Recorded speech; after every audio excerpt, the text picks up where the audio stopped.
Okay, we have a really nice little cute bud vase there. People shouldn't think that bud vases have to be giant to be nice.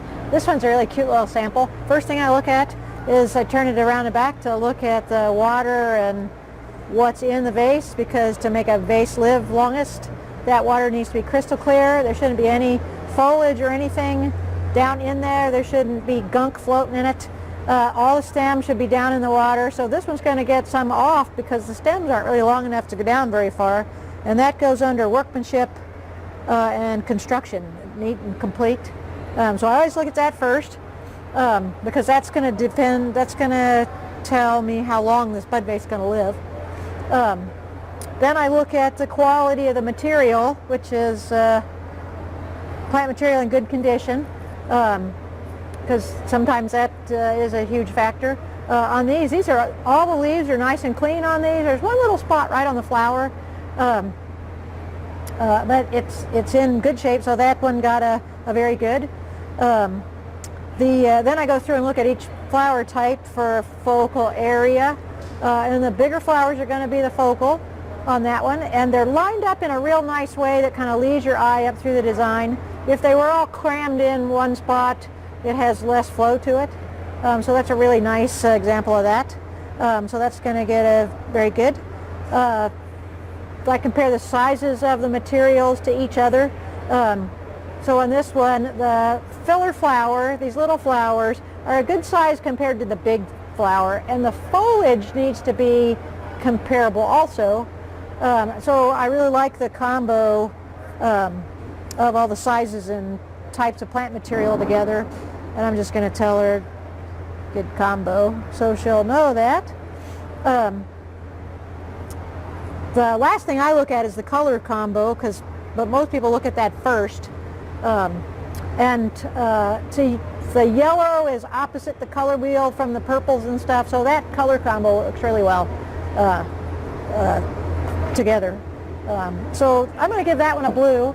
Even though it's tiny and it's delicate, that's still a nice design, and she's done a good job at it. So generally I'll let a couple of goods slip through but still give a blue. If I get a design that's all very goods, I'll usually give it a merit. If I've got more than a couple of goods, or maybe it needs to be improved, then it's going to bump that down to a red. So this one was a nice little design, and very cute. Put that back on there. I'll just go through these while I'm at it. This is a bud vase also. Nice, another cute little bud vase. It's a completely different style, and that's okay. It's the real tight style. Again, the first thing I turn around and look at is what's down in the vase, because that's critical. And even if I can't see this stuff, I'm going to pull it out. And for longevity, it's real critical that you don't have all of this down in there. That's not good at all, because that's going to cause bacteria to grow down in there, and it's going to make the bud vase die about twice as fast as normal. So I put a really needs to be improved on that one. The quality of the flowers they're okay. They need to be improved a little bit. They've got damage on the petals. On zinnias, you want to kind of look at how pronounced this main head is, because you can tell how old the flower is by how big this little mound right there is. And you want to go for fresher, smaller is better. I like the way she's matched the flowers to the edging on this ivy stuff, and this is yarrow works really well with that. I like her combo of the different textures and the different sizes.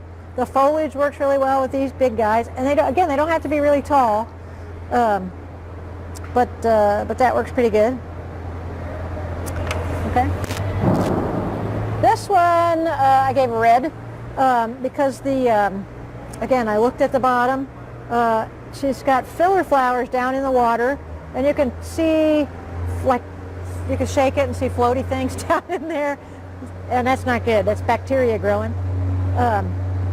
The size of the sunflower compared to all the other materials. The flower is too big for all the other materials. This flower would look really great with this much foliage in it. Or this material would look really great with these little flowers in it. So her balance and her focal area is out of whack. So I indicated that on our sheet. The colors go good. The yellow and the black of this goes good with the black stems on the filler flower. And the yellow goes good with the striping on the zebra grass. There are a few little blemishes on the petals of the flower. It meets all the requirements, but there's enough there I would correct that I decided to bump it down to a red. So, but